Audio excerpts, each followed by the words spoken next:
Good evening. Welcome to our 8th episode of Point of View Uncensored, where our views are based off facts and not feelings. I am Dr. Renaissance, the host. I'm Dr. Jake. Yes, and we also have a special guest with us today. Coach Brandon. Hey, what's up? How y'all doing? You want to give a brief introduction? He just did our last episode, and I'm glad to have you back again. Yeah, just a boxing coach over at the gym called Psych Mode in Buckhead. I do a lot of just motivational, sort of inner wellness exercises before it gets to the physical exercise. But I'm just happy to be here and to share a different perspective, and more so just want to spread the positivity and spread the light. I think that's what my calling is. So I'm glad to be here. Glad to have you here. So the first topic we wanted to discuss was recently, as we all know, Colin Powell has passed away due to COVID-related complications. And I wanted to spend some time, just remember his honor as an African-American male, reaching the depths that he has reached, all the way up to the Secretary of State under the George W. Bush administration. And I think he was also committees over the Joint Chiefs of Staff committees. He did a lot of things with the military and things like that. So I want to get your take on, a lot of things that he did. And I know a lot of backlash came with a lot of decisions he made in those positions. So I want to kind of talk briefly about that and just to give him his honor and respect that he's so much owed. So if anybody wants to start with that. Yeah, I mean, I would agree with Paul that I think, Colin Powell is a symbol of honor and the great, heights that an African-American man can reach to, breaking glass ceilings along the way, his very honorable service to the country. I mean, these are all things that should be celebrated and he should be remembered for. I do remember some of his political decisions, for example, supporting the war in Iraq were controversial, and perhaps came back to kind of bite him in the butt, so to speak. But, I think that as a citizen, as a military man, as a countryman, and maybe over and above all those things as an African-American male, he really does need to be remembered in a really positive light. Right. I think he's a prime example of the phrase "stay in pursuit." There's plenty of barriers. Just doing rather simple things. Not that anything like that that isn't as complex has any less value, but I can look at his accomplishments and just imagine just the fortitude, the strength that it takes to overcome barriers that just set you back or make it hard to accomplish those things. I know even in certain environments, I can only imagine. Like I can't relate. I've went to school in PWIs, and surrounded by people who don't look like me, and there are lots of sort of subconscious things associated with interacting with people who don't look like you. And you do become conscious of what the perspectives might be. You do become conscious of the fact that you might be looked at like less. But that shouldn't be a deterrent. It should maybe be a realization, but when you are always in pursuit, no matter what those barriers are, you may even make it look easy, but I'm certainly, like you said, just very just out of respect. I just have a lot of respect for what he was able to accomplish. So, thank you. So I guess we'll move on. Thank you for those sentiments. I know a brief bio on him. I know he was originally from Jamaica, and I know he moved to New York, I believe, and that's kind of where everything kind of started from. So you would truly be missed, Colin Powell. And best wishes to you. So next topic I wanted to talk about was Dads on Duty. It's an organization that I just read about recently. It's a group of fathers that started in Shreveport, Louisiana, due to a series of fights in the Louisiana high school called Southwood High School. It was so many different fights to where a group of dads decided to come together to pretty much support that school to try to lessen those violence. I know many things they do is they'll kind of greet the kids at the door, and I noticed they said since that has happened, they have not had any fights, which I think is remarkable. But I do think it's kind of ironic at this point. We see these issues been occurring for years and decades, and now you see a group of fathers starting to actually be involved in the schools. So I want to know what's your take on these fathers being involved in the school, and why is it now they're doing it now as opposed to doing it years ago? Yeah. I could say most certainly with this whole COVID experience, the isolation kind of can put you at a point where you are more self-reflective than usual. And I think what many people have been able to experience is coming to some realizations, epiphanies, or having more time to invest in thinking through what the real issue is in certain areas. So I could see these fathers, whereas in any other regular, maybe the kids are fighting because of COVID. Maybe they feel like isolated too, So like I think there's maybe that issue may be a negative response to what's going on, and these fathers having a positive response to like having that realization constantly, like if you can't go anywhere, and if you're working from home, or like you can't do as much, then you're gonna have to pay attention to what's going on around you. That's just for whatever reason we weren't, who knows, but now we're there at this point. And I just think it just proves that when kids have standards and not consequences and punishments, but just standards, whether it's just being greeted, that's a standard that you can look forward to, that somebody's acknowledging you. I feel like something as simple as that could, you said the fighting stopped immediately. So, it does question like what's the real power of being seen or being heard, So kudos to them. And I'm excited to see like other communities or other fathers or mothers or whoever other leaders take that model, and if somebody's obviously expressing some sort of issue or whatever, see them, like talk to them, listen, hear something, like ask the dads what they're doing, because obviously it's working.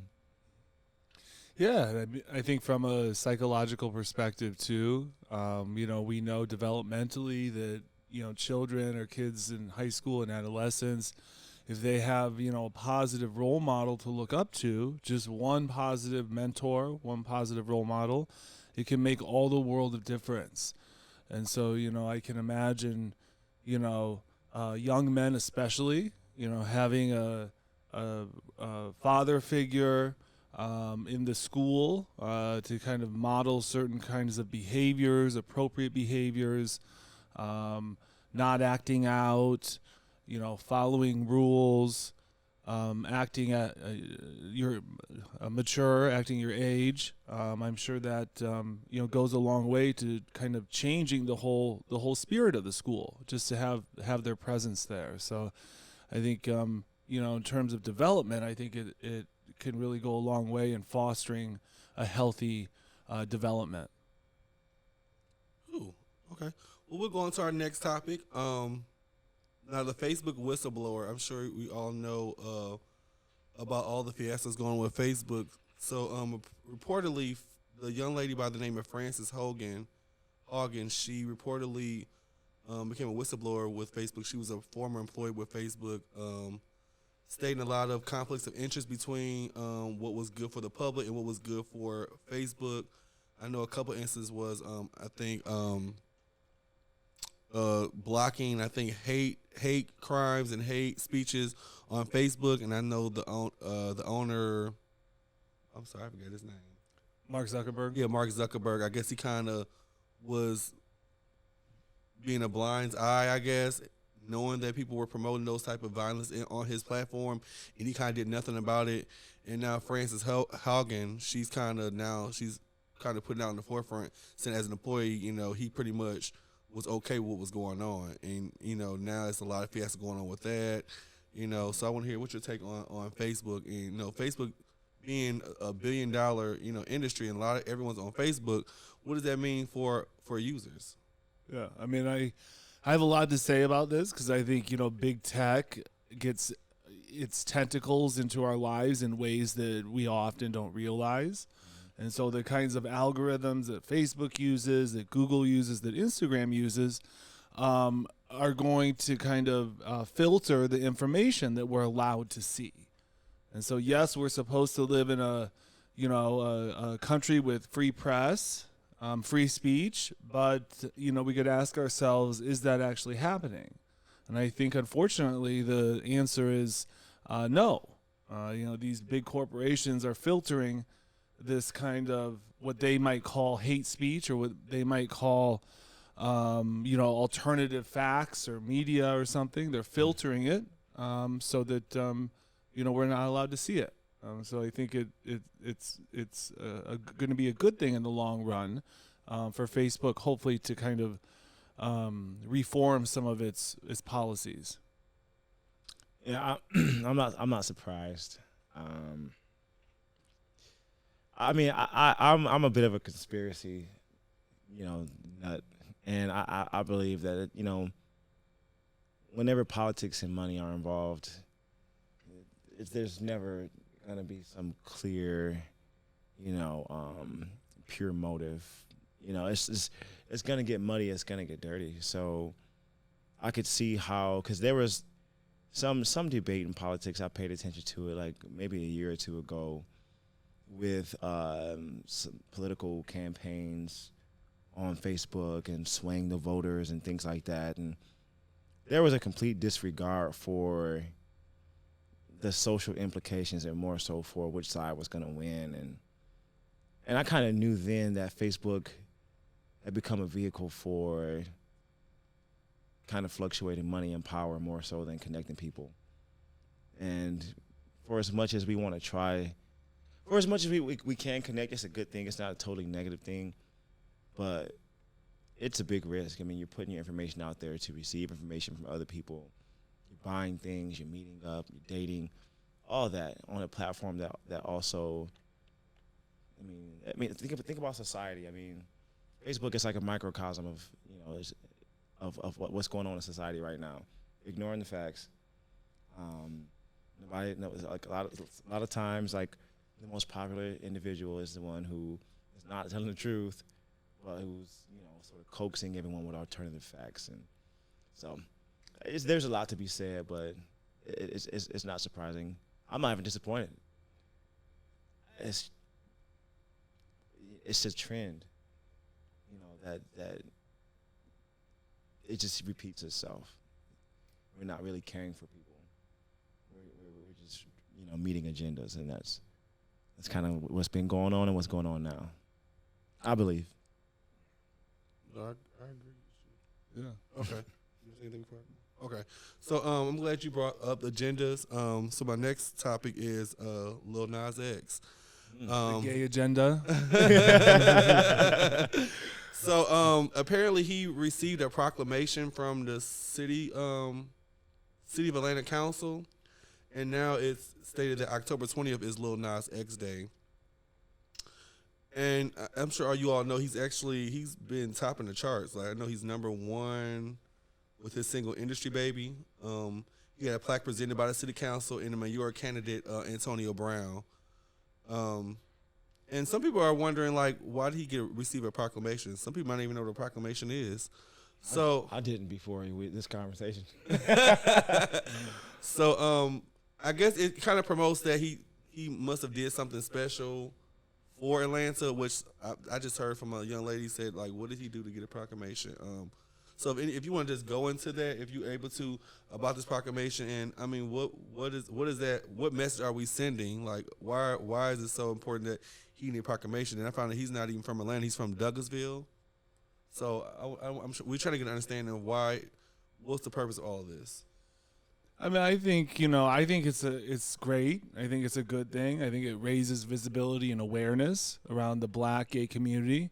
I mean, we have to realize Atlanta is the black gay mecca of maybe the world, right? Certainly the United States. And so, to have an artist that is as popular and as visible and really is willing to put himself out there in many ways for the community, I think it's makes sense. That Atlanta, being the kind of city that it is, the kind of demographic, would want to kind of honor that and pay homage to Lil Naz X, being from maybe not from Atlanta, but certainly from the surrounding area.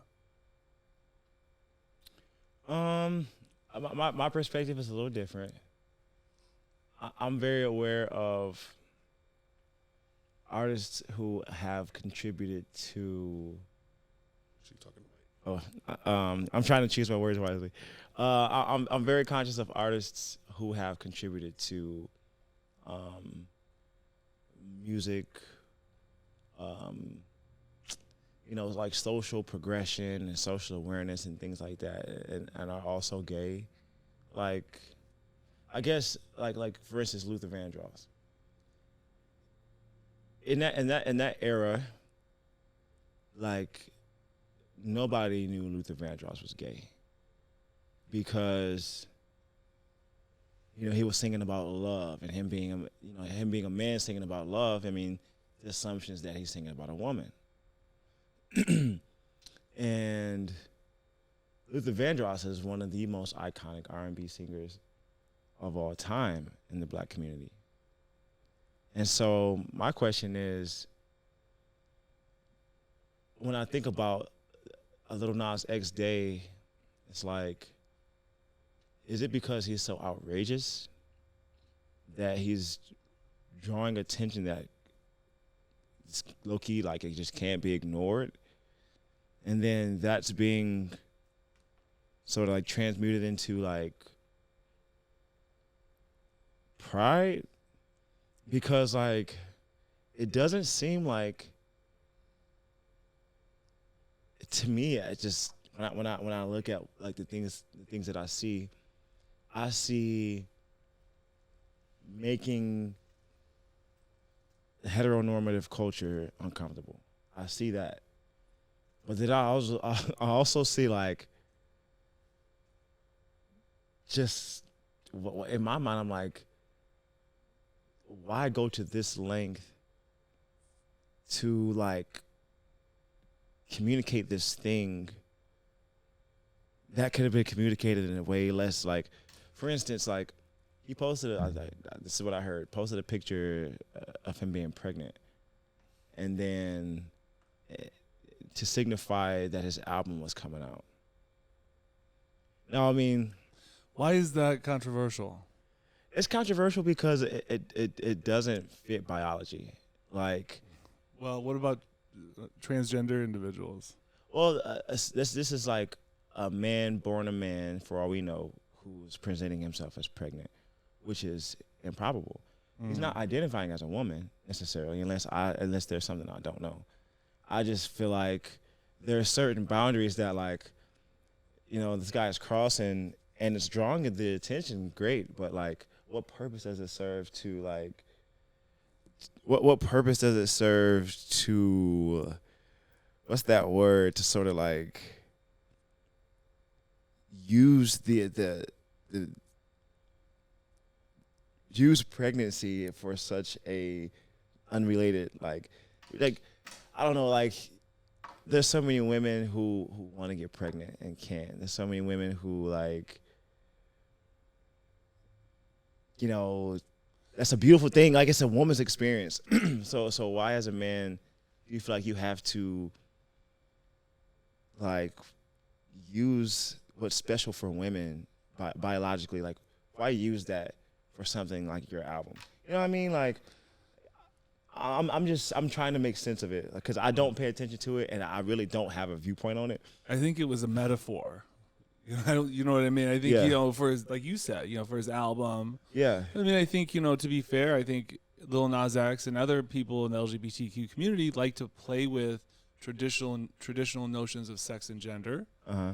and in terms of fluidity, and going back to the nature nurture discussion, we know that both sex and gender are, despite what most people thinking that it comes from genetics.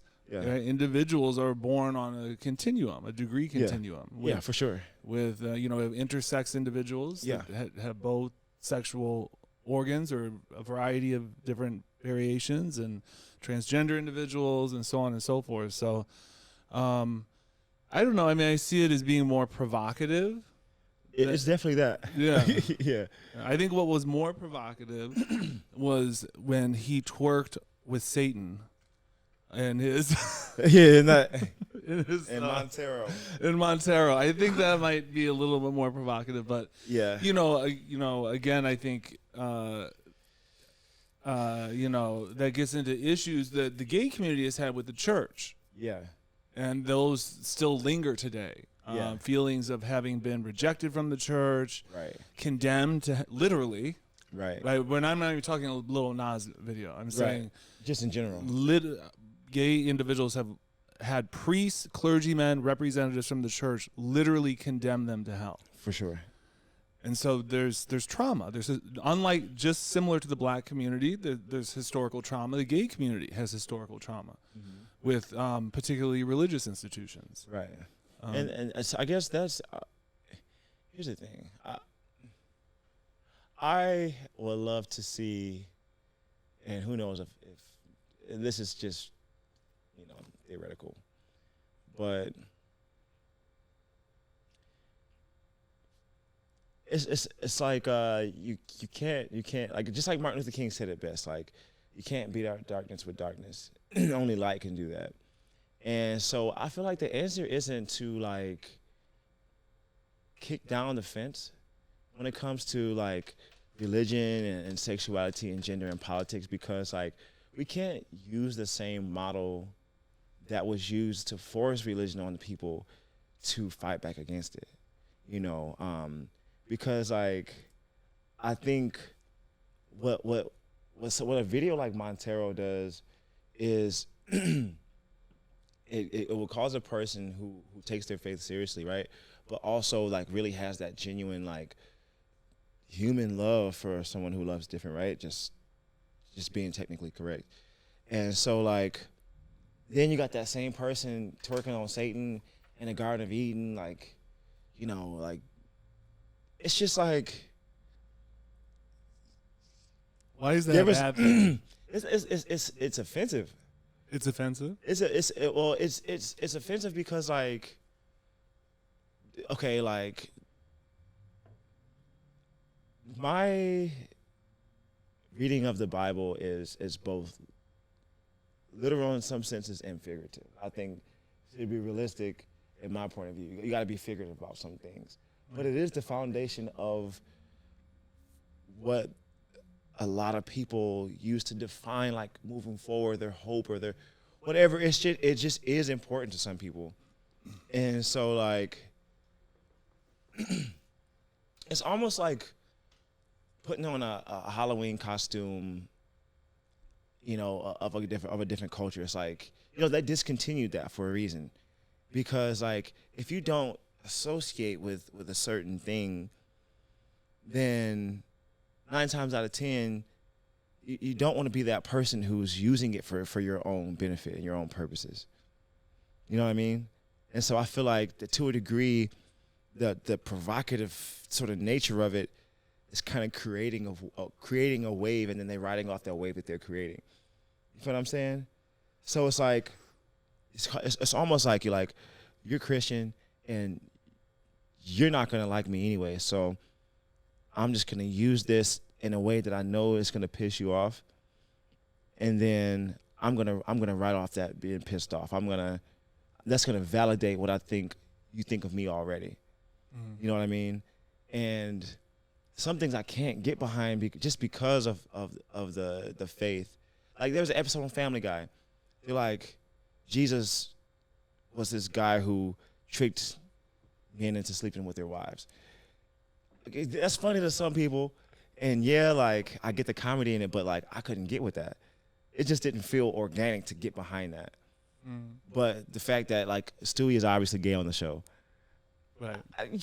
hilarious, and also I get the inclusive nature of it as well. You know what I mean? So sometimes I think the idea of being disliked almost fuels like I'm gonna make sure you don't like me, or I'm gonna make sure you don't like this thing, just so that once you don't like it, you're gonna validate the fact that I already believe you don't like me or you don't agree with me. Sure. You know, so just in that regard, I feel like, you know, it's almost like it creates division to validate that there is division. You know what I mean? Well, it can do that. It's not that it automatically does do that, but it can do that. Yeah. Did I say that? Does that make sense? Yeah. It does. Almost like a self-fulfilling prophecy. Yeah, something like that. So, but I don't. Who knows, right? Yeah. So let's go into you know, a more sports related topic. The Braves. Go Braves. Yes, the Braves made it to the World Series. And if you want to give more synopsis on that, go right ahead. From you know, Wikipedia is such a useful tool. So, from my perspective, like from what I believe I read, they haven't made it to the World Series since 1999. Okay. And if that is correct, then congratulations to the Braves. Again, some people believe, you know, the best predictor of the future is the past, and to a degree we can read patterns on how to move forward, but sometimes, you know, not winning doesn't project a future of not winning. Sometimes, you know, not winning over a certain period of time just sets you up for that right moment, and you take all that as motivation and as a reason to keep on moving forward, and even if it takes, you know, I don't know how many years that is, but even if it takes that long, it's that 30th year is worth it. So every day is a good day to decide to be great, to decide to go to the World Series, and whatever, you know, whatever perspective that is for you, because you never know what a, you know, a pattern of good decisions, healthy decisions will do for you. So I think that is a great example of moving forward despite, you know, you may not reach your goal all of a sudden, could be a month, a year, 10 years, but you keep on working at it, you're gonna get there.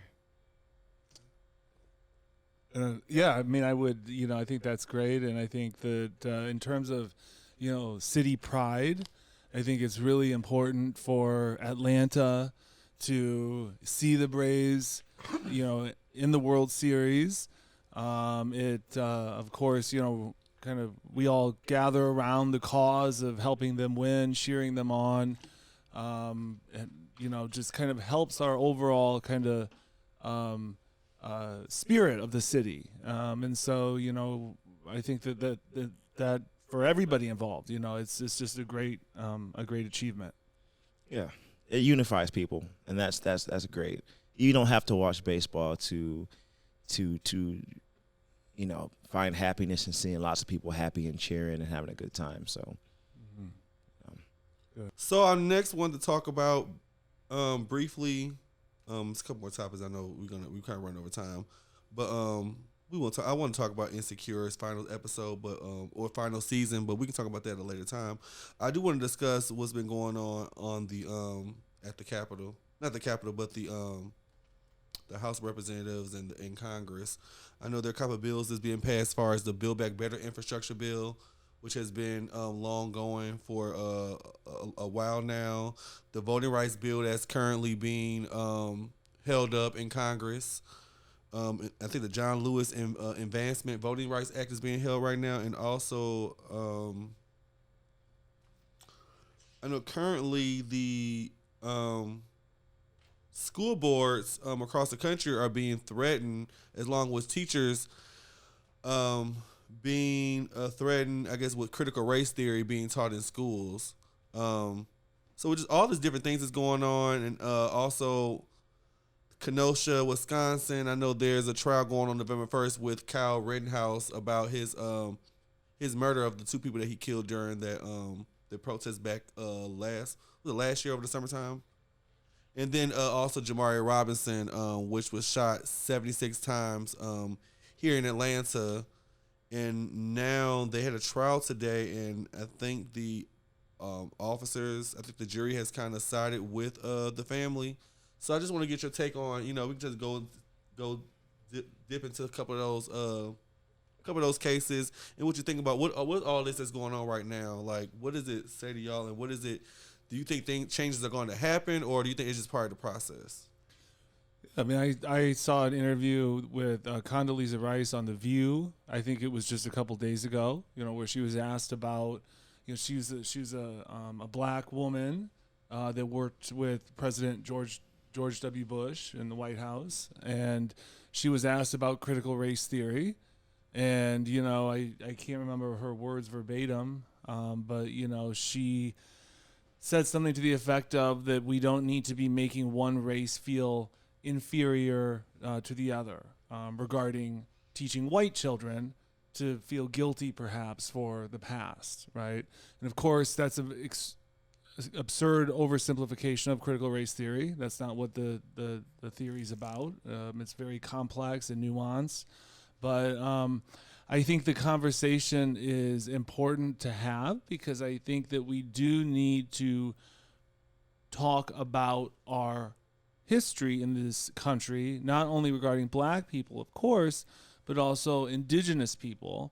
We just had Columbus Day, which has been changed. I think Joe Biden even made a declaration about, well, I think that it's both of them now, having Indigenous Peoples Day and Columbus Day, I guess on the same day. I'm not sure, but yeah, I mean, we need to rethink, the way that, we built the country, and rethink kind of the values that are implicit in some of even our holidays, like Columbus Day. What kind of message is that sending?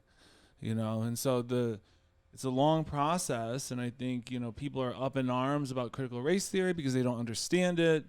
They don't, teaching children even, to segue a little bit into, sexuality. Is it appropriate to teach grade school children to use pronouns when they introduce themselves? So for example, when I teach class, I'll usually introduce, or when I present at a conference, I'll say my name's Jake Glazier. I go by the pronouns he, him, and his. Should we be teaching children to do that? So all of these, there's not a settled answer, but these are all circulating in the environment right now. And so I think it's a healthy conversation to have and to think about the direction that we want to go. Yeah. I feel like it makes me think about a comment I made earlier. I know when to sort of disengage, observe, and learn about what's really going on. I think I teach group classes, and I would like to think that I'm having an impact on groups of people, instructing them and things like that. But one thing that I'm not right now is I can't play role as educator in some fields and in some aspects, some perspectives. It's so to me, my calling is like the self-discovery aspect of human relationship right now. And so my hope is that, like, being conscious of self and others around you, and repeating things that cause you to love yourself more and more, I believe that you could use that same model in loving someone next to you. And so I think a lot of issues that we experience come from a lack of love of self, and therefore you can't love the person adequately around you. So, but that's all I'll say on that. I do have a lot more to say, but I do think that, like, taking a step back and just observing is kind of my perspective on this topic. Like, it's so much that I could learn from as opposed to giving my thoughts on. Mm-hmm. We're gonna wrap up with this episode of Point of View Uncensored. Again, thank you for coming on today. I hope to have you on again on our next episode. Pleasure's all mine. Again, Dr. Jake, thank you as well. I just want to sign off, but also saying that Point of View Uncensored. Please tune in to us on our YouTube channel as well as our Facebook channel. Signing off as saying we are views that are based off facts and not feelings. Again, I am Dr. Renaissance signing off. I'm Dr. Jake signing off. It's Coach Brandon signing off. All right. Peace. Have a great evening. Thank you again.